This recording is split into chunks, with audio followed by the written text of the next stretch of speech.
Writer Media Group original. All right, welcome in to the Versed podcast. My name is John. Thanks for joining me in this daily pursuit to become more perceptive to what the Bible says. We're going to grow together. We are going to study together and read together Mark chapter 5, verses 21 to 42.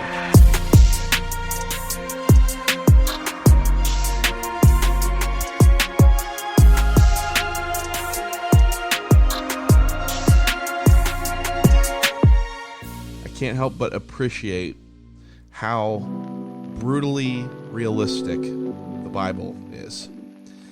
That it doesn't cover up sin or minimize suffering. Some Christians act like it does.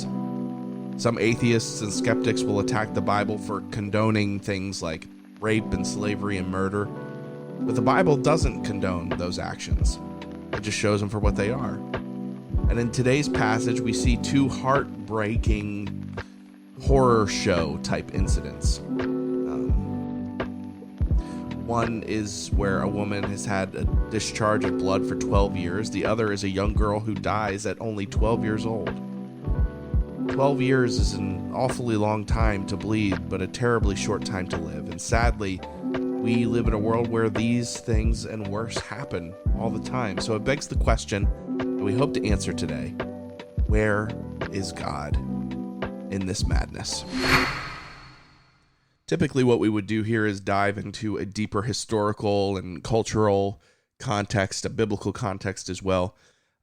But at the risk of these podcasts going much longer than they normally do, and because we got a large selection of verses today, we are just going to read the verses together. But as always, I encourage you to do your own Bible study and never take not only my word for it, but anyone who is sharing what the Bible says and reflecting on that you should really do your own study. So I encourage you to do that, but we are going to prepare to read now Mark chapter 5, verses 21 to 42. And when Jesus had crossed again in the boat to the other side, a great crowd gathered about him, and he was beside the sea. Then came one of the rulers of the synagogue, Jairus by name, and seeing him, he fell at his feet and implored him earnestly, saying, "My little daughter is at the point of death. Come lay your hands on her so that she may be made well and live." And he went with him. And a great crowd followed him and thronged about him.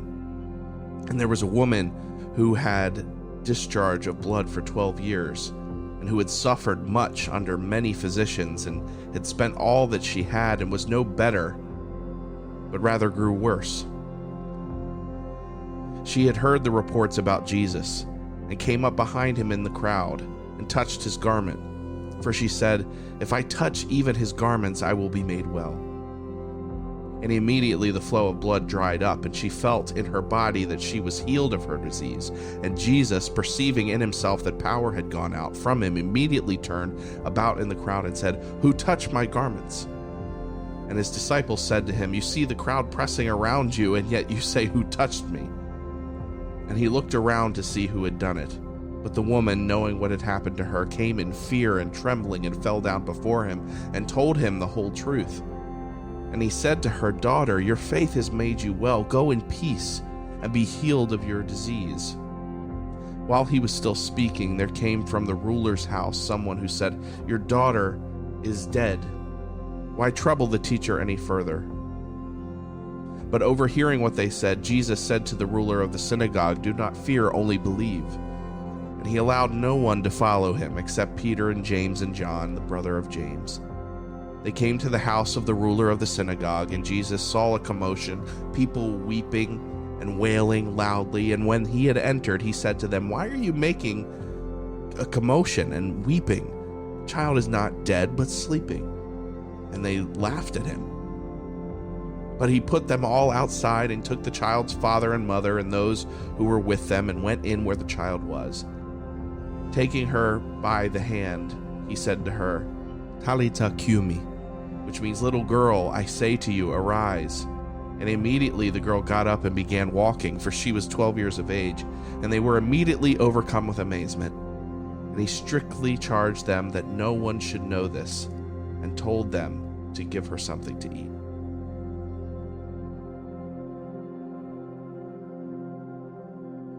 The very fact that Jesus came into the world and healed the sick and raised the dead tells us what God thinks about these kind of horrible realities. Remember that according to the Bible, such suffering comes into the world as a result of sin. God hates sin and all of the consequences it has brought into his creation, which is why he sent his son into the world, out of love for his people and hatred for sin and its curse. Jesus' victory over sin and death on the cross and in his resurrection secures victory and final deliverance for his people. Those who trust in Jesus and hold fast to him in faith have assurance that this horror show on earth is temporary, and God's love and salvation for them are eternal.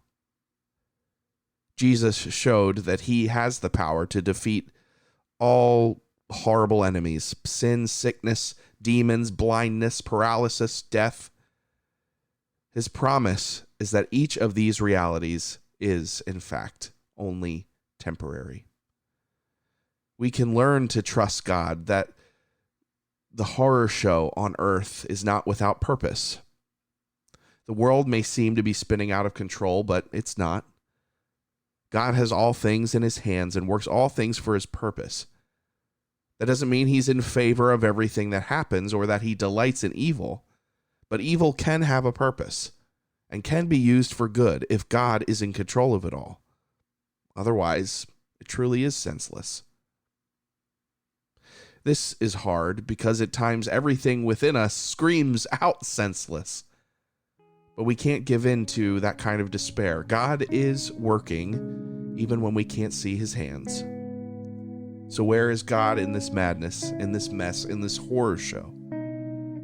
He's hating the evil, which he sent his son to defeat, even as he's working redemption for those who trust in him.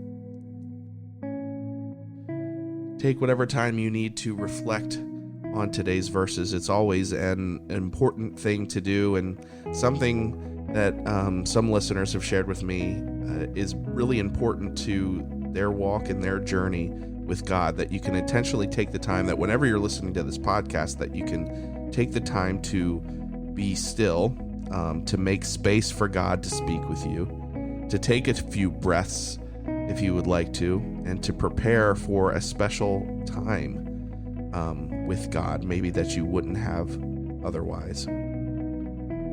Spend a few moments processing your thoughts and your prayer time. Come back to it if you need to, but we'll do this for about a minute or so and then come back on the other side.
Friends, thank you so much for listening to the Verse podcast.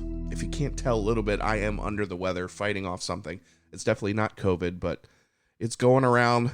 My two daughters have had the same thing, and, keep pressing on, right? Thank you so much for not only listening to the podcast, but sharing it with your friends, for leaving a rating and a review, and for following the podcast. I don't take that for granted. All the resources that you need to do your own study and the resources that I use to put these podcasts together, they are in the show notes, as well as a link to my social media. I'd love to connect with you on Instagram or TikTok or YouTube. Everything you need to know is there. So I cannot wait to talk to you again tomorrow. Until then, make hope louder. I'll see you.